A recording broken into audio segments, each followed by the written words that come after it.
তো বন্ধুরা কেমন আছো তোমরা সবাই? জানতেও চাই না কেমন আছো। क्या बोला तूने? চলো তোমরা কেউ কিছু মনে করো না, আসলে একটু মজা করছিলাম তোমাদের সাথে। তো অবশ্যই জানাবে কমেন্ট সেকশনে। তো আজকে যাচ্ছি আমার শ্বশুরের আম বাগান ফাঁকা করতে, क्या बोला तूने? আই মিন আম পাড়তে আর কি।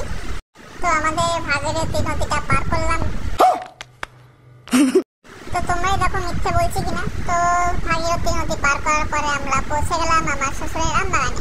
তো তারপরে আর কি আম দেখে লোভ সামলাতে পারিনি। তো আম বাগানে পৌঁছে আম দেখে আর থাকতে না পেরে আমের পিছনে কাটি করলাম, কিন্তু তাও আমের পিছনে কাটি করে আর কি স্বাদ মিটলো না। তো আম ডাইরেক্ট খাওয়া শুরু করলাম। शाबाश बेटा, बहुत बढ़िया। তো তারপরেই আমের পিছনে চুমু খেয়ে আবার এগিয়ে চললাম আমাদের ভারত মহাসাগর পার করার চেষ্টায়। ভারত মহাসাগর পার করলাম, मजा आया। ভারত মহাসাগর এক লাফে পার করার পরেই চল রে ভাই গানটি করতে করতে এগিয়ে চললাম। বাবা গোবর। তারপরেই আর কি কাণ্ড, গোবরের মধ্যে পা পড়ে নাকানি চোবানি খেয়ে আবার মনের দুঃখে এগিয়ে চললাম আমাদের গন্তব্যস্থানে। দেখেই আর রোগ সামলাতে পারলাম না, সোনাইকে বললাম চলো চলো।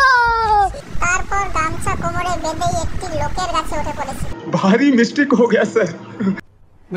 তারপর সোনাই বললো ওটা লোকের গাছ না, আমার শালা আর কি পিছন দিক থেকে ইয়ার্কি মারছে, ওটা আমার শ্বশুরেরই গাছ। তারপরে গাছে উঠে আম পাড়া শুরু করলাম। গাছের উপর উঠতেই সব দেখি সুন্দরী কমলা ধরনের আম। Oh my God! এক একটা আম নাকি আমার মাথার সাইজের, আমার সোনাই আমাকে বলছে। তো তারপরে কিছু বাচ্চা চ্যাংড়া ছেলে বেড়ে চলে আসলো। चलो भाई देखो अब मैं क्या करता हूँ। আম নিয়ে শ্বশুরের সাথে এগিয়ে পড়লাম বাস্কেট ধরে।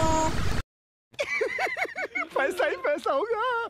তো তোমরা অবশ্যই জানাবে ভিডিওটি কেমন লাগলো এবং কোথায় কোথায় আমি ভুল করেছি বা কোথায় কোথায় আমি মিস্টেক করেছি অবশ্যই জানাবে। আর যারা প্রোফাইলে নতুন আছে তারা অবশ্যই ফলো করে নেবে এবং যারা ইউটিউব থেকে দেখছে তারা অবশ্যই আমাকে সাবস্ক্রাইব করে পাশে থাকবে, সাহায্য করবে, ফলো করবে এবং